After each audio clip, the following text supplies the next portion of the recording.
Good evening, everybody. This is Sainted Anon, and I want to go back over a couple of different things on the Project Looking Glass. I'm going to go over the video that shocked the shit out of me to begin with,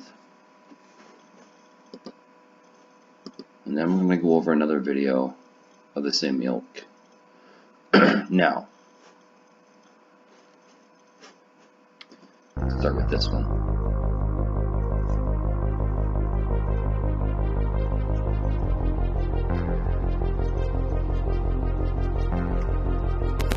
And if shifty shift, little shifty shift.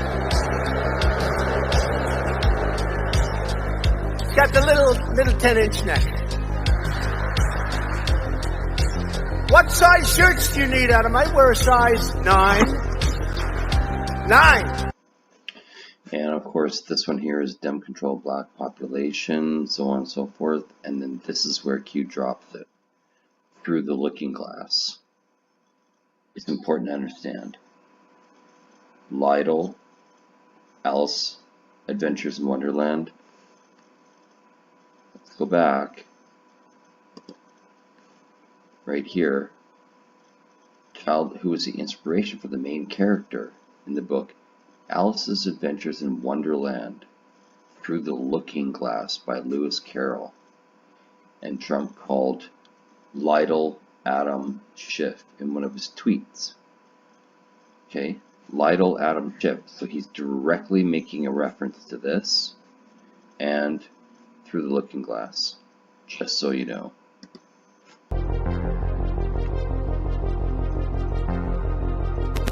And if shifty shift, little shifty shift. It's got the little 10-inch neck. What size shirts do you need, Adam? I wear a size 9. 9. He will not make the LSU football team, that I can tell you. Boom. And the neck is gone.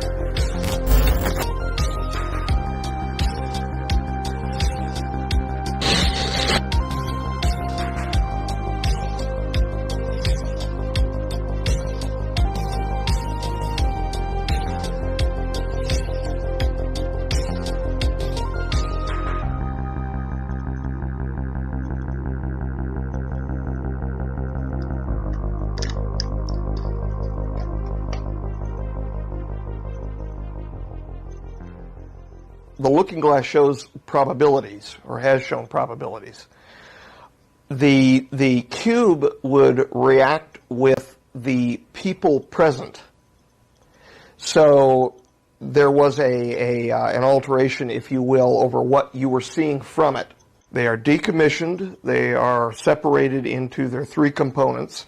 There's a projection component, a ring component, and also a barrel component to the both the Stargate devices as well as the looking glass device. The Stargates also have field posts, and again, I'm not a physicist, so I wouldn't be the appropriate one to make comment as to how they work. But there were field posts that were positioned around the actual gates, and they have been stored, I guess. I'm not certain what happened to the field components, but of the 3 components, they've actually been decommissioned, and liaisons to the European Union, the United Nations, and NATO are actually in possession of them, and there is no one group which has the other one of the other 2 components. It draws off from a natural ERB, an Einstein-Rosen bridge.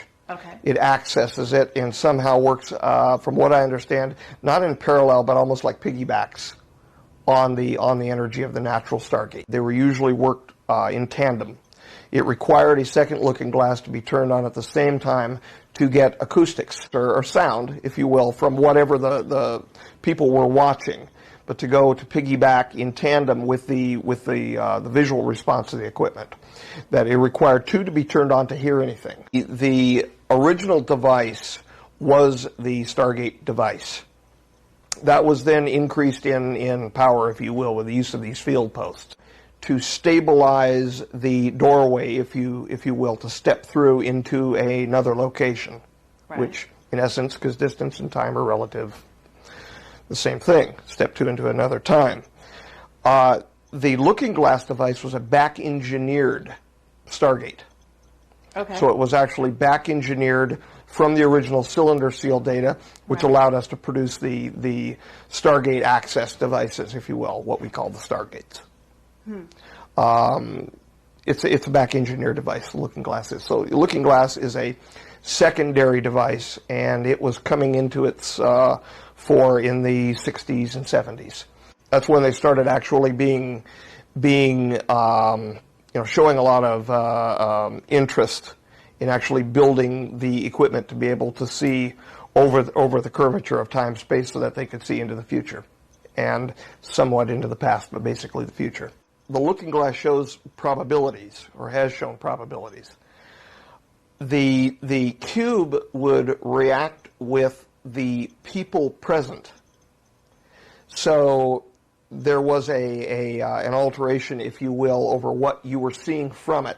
It would actually spin out as a yellow disc out of the top of it, where the word yellow book originally came from. Yeah. And depending upon what predispositions, kind of like little Yoda telling young Luke, you bring in there what you have with you. Whatever is in there is what you bring.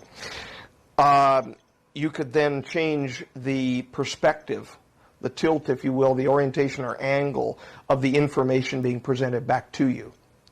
So unless you are well prepared to deal with such a thing, human interaction and human emotions bring instability of the provenance of the information. The situations involving the treaties, their outcomes, the actual potential for both timeline number 1 and timeline number 2 outcomes. In the case that we're in right now, we seem to be in a variant of timeline 1. And that's good. For everything that I've seen and have read and reported to me concerning timeline number 1, it's not happening exactly the way that they figured that it would. But then again, it couldn't, because we've made changes along the way, which diverted us away from timeline number 2. And in so doing, our future, again, I regard our future as something which is pretty much a blank slate. We're writing it for ourselves.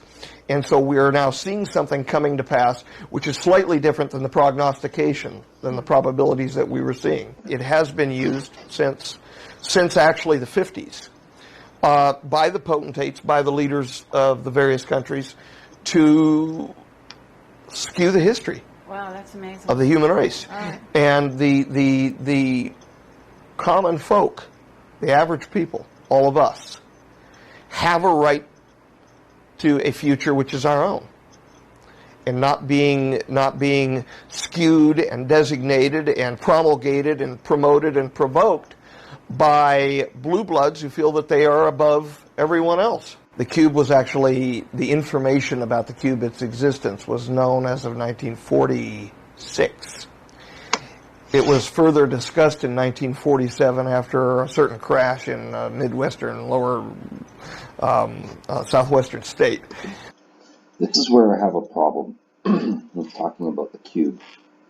The cube, the cube, the cube. Okay.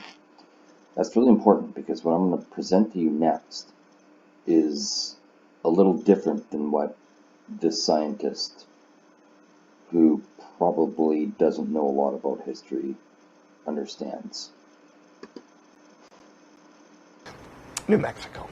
And following which, during the first brokering for treaties by the Orions with Eisenhower, the cube was handed to Eisenhower. It was in fact expected to go to the United Nations authorities, and it was in fact spirited away by the United States military.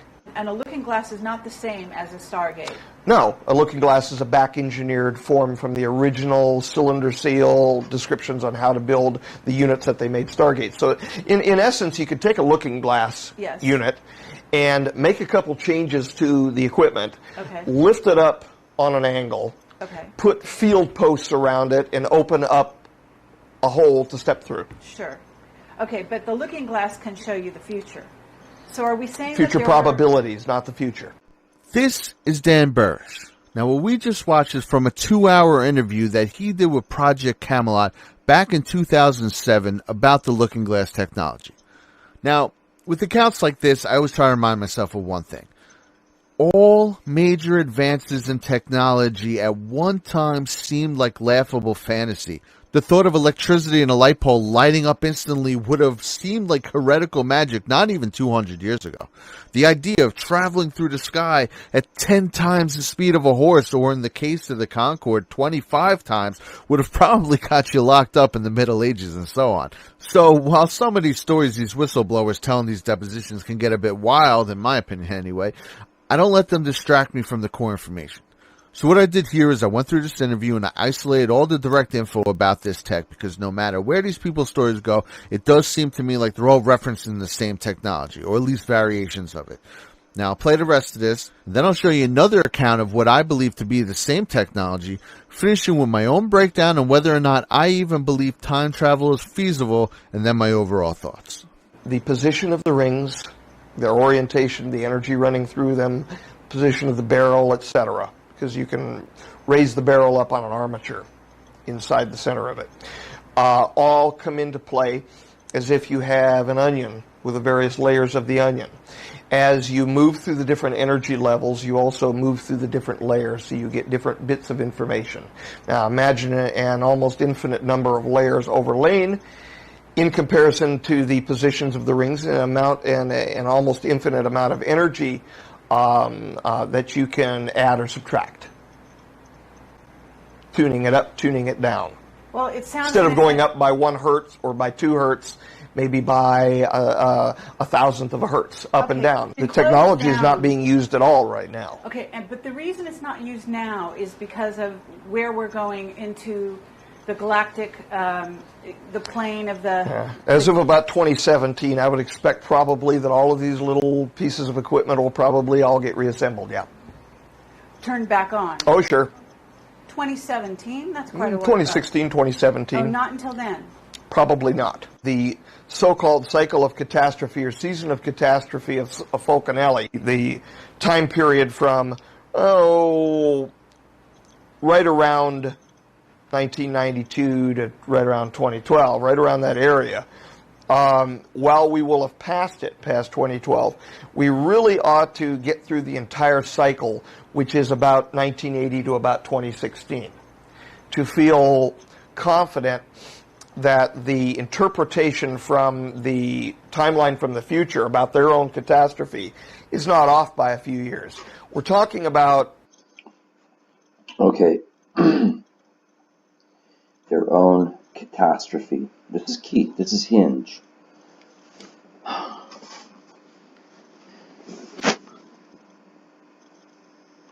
I believe and I think that the reason why the deep state was trying to implement a 16-year plan to absolutely destroy this earth was to preserve themselves.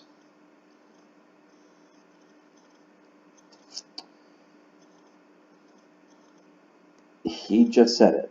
He said they saw their own catastrophe. The deep state's own catastrophe. And what was that catastrophe? I'm going to show you in another interview right after I get through with 2 separate things after this that will explain it to a T. What these evil deep state cabal members, you have to understand, deep state is puppets. They're the puppets. They're like the shit stains of the earth. They're the traitors that'll sell out, eat each other, and just have zero remorse for wiping out millions of people. This is what Donald J. Trump and the Patriots are fighting. The scumbags in the deep state. Now, when you take a look at their own catastrophe statement, Barack Obama, 8 years. Hillary Rodham Clinton, 8 years. And at the end of the 8 years, picture it, they wanted World War III, nuke everybody, go into nuclear holocaust in heavily dense, heavily populated areas of the earth, possibly destroying Western Europe, Eastern Europe, and mostly populated areas of the entire earth. Cleanse it for about 1,000 years, or however long a nuclear holocaust would take to cleanse, come back with the same technology or even better off planet, and they would have their own system and harvest us as they're doing right now, but harvesting us with us being nothing more than literally nothing. We would have zero tech, we would have zero access to any information whatsoever. We would just be their food source. As they implemented their huge plan of interfacing technology with their own bodies in order to keep themselves alive forever. That's really what I think what these people were going to do. You look at Elon Musk hooking up I've shown it on his channel. He hooked up a thing to a monkey's brain, set him on stage, and the monkey started to, using AI, started to use the computer. But nobody asked Elon, well, what did the monkey say? What did the monkey do with that kind of information that the AI was giving him? And then to implement that into a human brain, and how long does a human brain have? How long would a human brain last? Would a human brain last forever given the right circumstances? Would your brain last forever? And could you open up, instead of only using 5% of the brain or less, 3%, could you open up all 96% of the brain? What would a human or a humanoid or a cyborg be able to do with that kind of technology? Food for thought. 45,000 years or 52,000 years respectively, we have difficulty understanding what happened 2,000 years ago. And we're talking about 50,000 years here. So it's very wise for them to wait. The looking glasses are now decommissioned, but also the Stargate technology. Yeah, they're decommissioned, and the Stargates and the looking glasses, I'm sure they're all in their little mothballed containers and all of that, and they have been separated. The three components of each have been separated and moved to different power structures, diplomatic and military authorities in the world. And we're talking about the EU specifically, the UN and NATO. Those are in specific control of one of the three components each. Okay, so basically what I gathered from this is that there's a floor in one of the facilities. Here's the little cylinder thingies, okay? And we'll scroll down to some of the cylinders. Should be, here you go, cylinders. So from this cylinder, they were able to reverse engineer a Stargate and Project Looking Glass came from that. I don't know how they did it. I really don't know how they did it. It's totally amazing. But that's what he's saying. In Area 51 called Alice's Floor, and that it has a stuffed white rabbit permanently mounted above the entrance to the Project Looking Glass room. On this floor in Area 51 exists a jump room, which utilizes an Einstein-Rosen bridge, a Stargate, and a looking glass device. Now, he also spoke of a yellow cube which was given to us by the Orions, which seems to work also like the looking glass, and that is shown. Okay, hang on.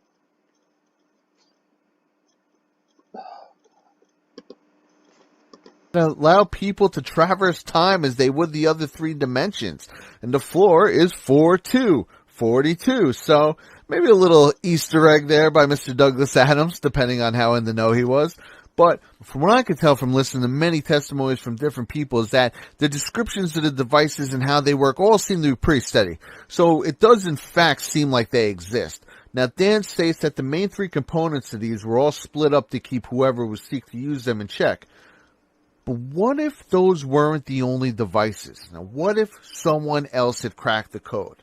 He claims that the looking glass was reverse engineered from the Sumerian cylinder seals and that they were first introduced to this tech after recovering it from a downed UFO in the 40s. Okay, so we're just gonna head back just a bit.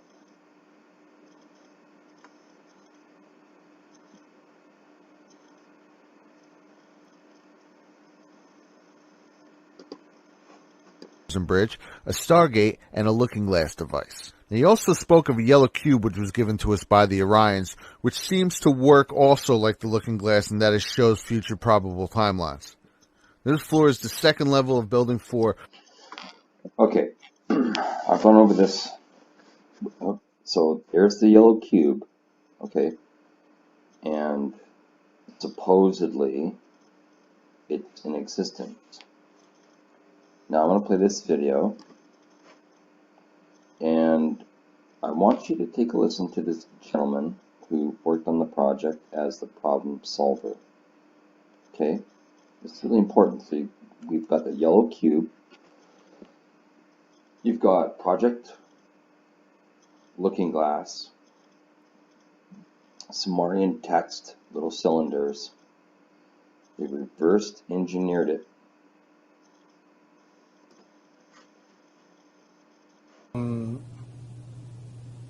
Believe in and have seen information that would suggest that anybody with a decent telescope could take a look at both the surface of the moon and the surface of Mars and see some things that look very terrestrial. Sure. And things that didn't exist 20, 30 years ago. So he's saying that there's buildings that were constructed on the moon and Mars in the last 20 to 30 years.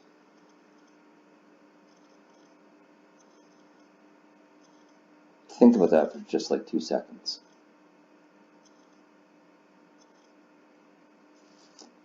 Yikes. So I'm going to replay that, what he just said. Take a look at both the surface of the moon and the surface of Mars and see some things that look very terrestrial. Sure. And things that didn't exist 20, 30 years ago. One of the caveats that I do have some personal information that I did get personally involved in was some information that had to do with the Stargates and Looking Glass, and more specifically the 2012 problem with those projects. But he just said it again. I know I hate it when people interrupt my video when I'm watching somebody. God, I'm so sorry, but I have to draw attention to this. The other gentleman said 2012. It was important. He's going to explain why it was so important at 2012. Well, I guess popular opinion of what's out there right now is that the project was shut down because there was a problem when we approached 2012. I've heard it described a number of ways, but to my knowledge, the problem is that the timelines converge on that point in time. And when you know enough about the Stargate projects and the Looking Glass project to know that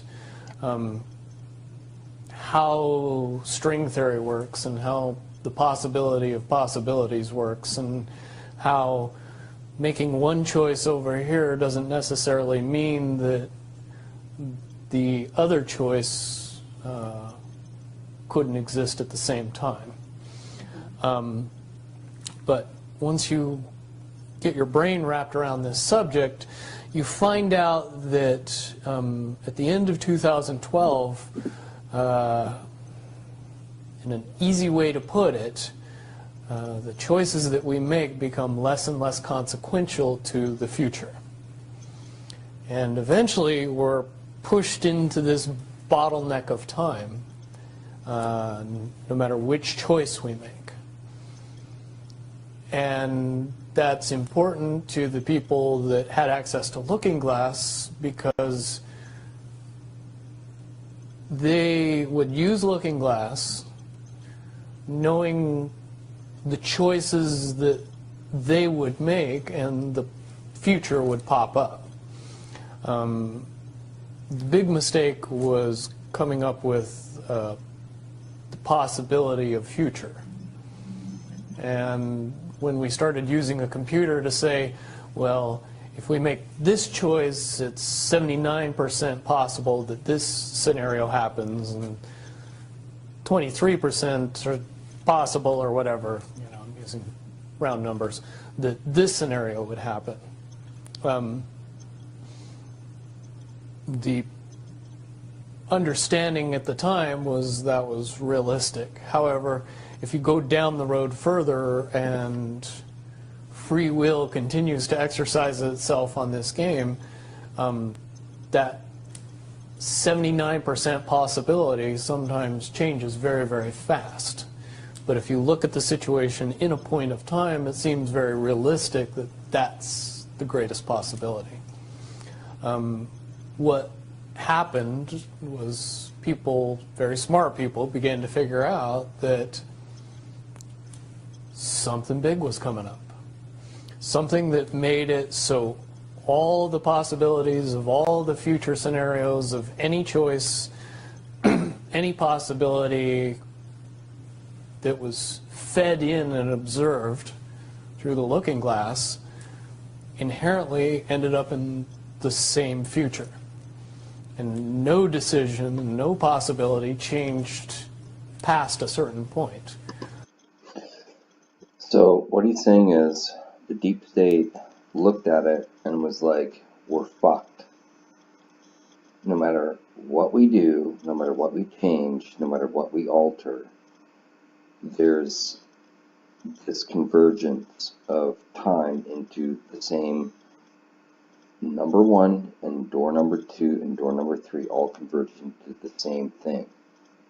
And he's going to explain it, what that was. But the other gentleman was talking about it, and he was like, it was their catastrophe. Now that can mean a lot of things. That can mean their exposure, their, this, that, or the other thing, but they were panicked. So panicked that they were going to burn the shit out of this earth and bomb us all. And how were they going to do that? Well, they were going to start World War III, and they were going to nuke us, because it was either us or them. But they didn't want us to have something, and that was probably control or knowledge or something. But they saw it, and they were like, how the hell did we get out of this?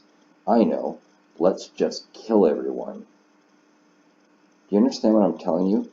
They wanted to kill us all in order to save themselves and to stop what Project Looking Glass saw.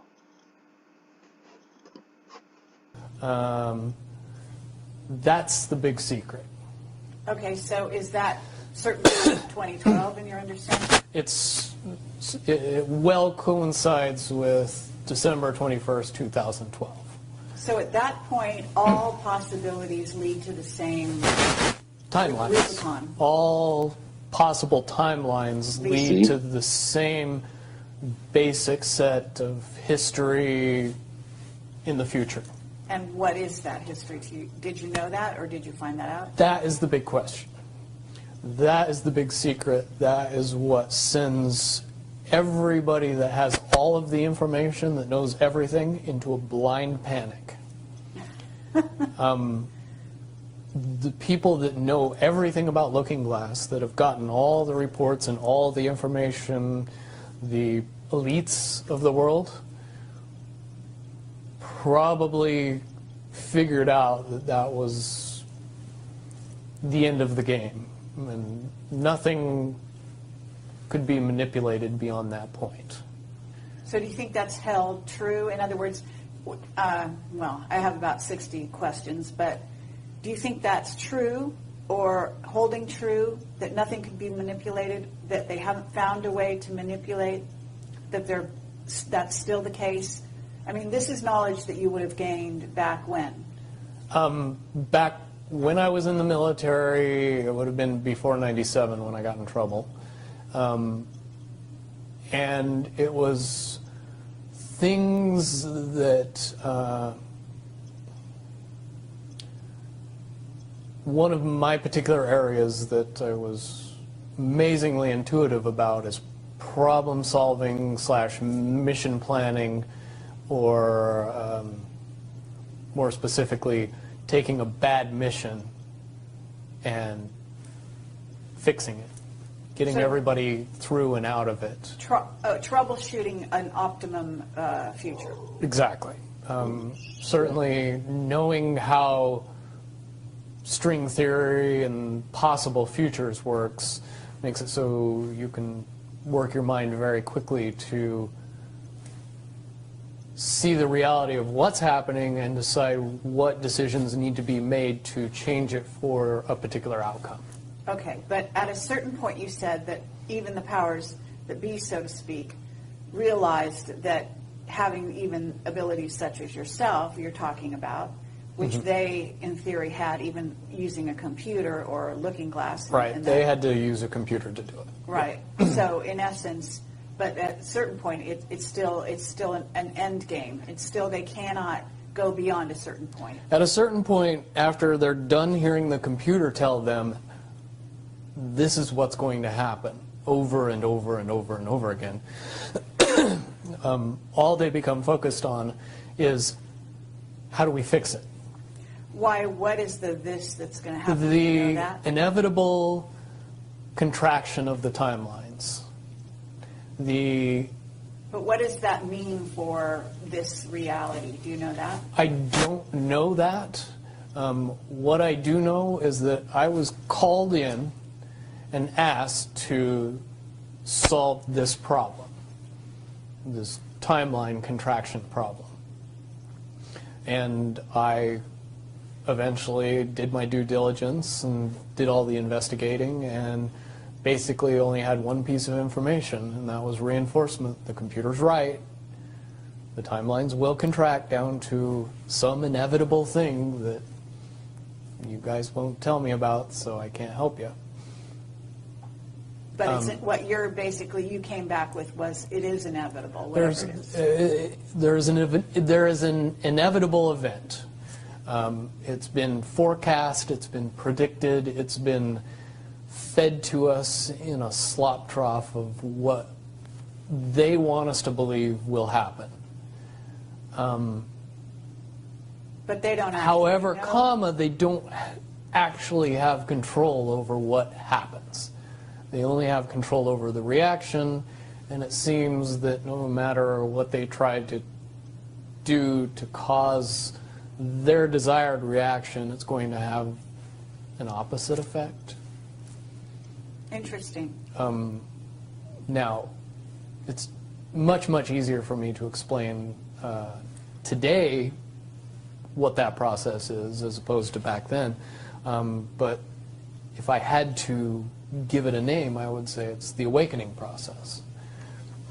It's an evolution of consciousness that cannot, will not, and no matter what decisions or possibilities are injected into the equation, eventually it all resolves down to us all learning the truth and becoming aware of this massive dam of lies that has been built that keep us from knowing massive volume of information that we should otherwise possess. Okay, well, that's very, very monumental to be told that. So what he's talking about is a Great Awakening. That is what Q has been saying. That's what this movement is about. That's what Q told us. So my final point in this video, and I don't want to understate what he just said, was that people's consciousness would wake up. And that's why they are willing to kill us all and start World War III and start bombing everyone to retain that power and that control. Stop us from taking power back to the people. That's what this is about. And that convergence, how does that convergence come to be? Is it man-made?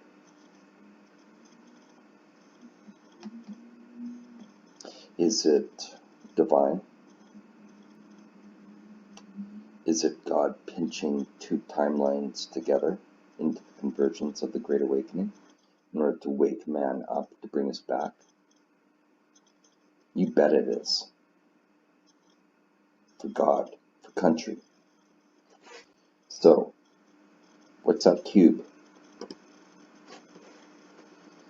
Here's maybe a possible explanation.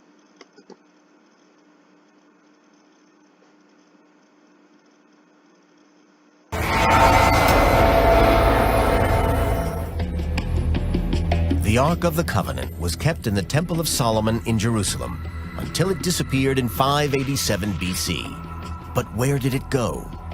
Adventurers, relic hunters, and even the Nazis have hunted for it, but it's never been found. Ethiopian Christians claim that it was brought to their country by Menelik, the son of the Queen of Sheba, who stole it from King Solomon's temple in Jerusalem. So what exactly was it? According to the Bible, the Ark could be a powerful weapon. When it was carried into the River Jordan, it said that the waters parted. And when the Ark was paraded around the walls of the city of Jericho, they were shaken to the ground. If we follow the history of the Ark into battle situations or an inadvertent touching of it when it was being carried across the river by a man who meant no harm but was struck dead, I think that some of the descriptions might lead us to believe that there were plates of metal rather like a very high-powered battery. So perhaps if the Ark was technology rather than magic, but technology from the Lord alone knows where, then it might have been able to give out electric shocks. I could imagine if you were carrying an Ark out in the sunlight, bright sunlight, in the Middle East, you're going to get a high charge on that Ark. And if someone comes... Now, if that cube were housed in a what metal? Gold. Gold. In what he just described as a hot sun, you're going to get an extra charge, like a battery. comes out who's earthed and touches it, he's going to get one hell of an electric shock, which could kill him, could possibly stop his heart. So there could be some truth in that story.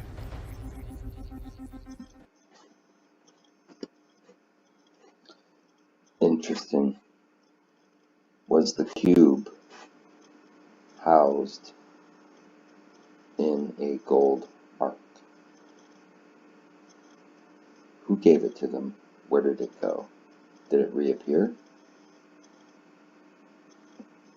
Did Eisenhower have it back?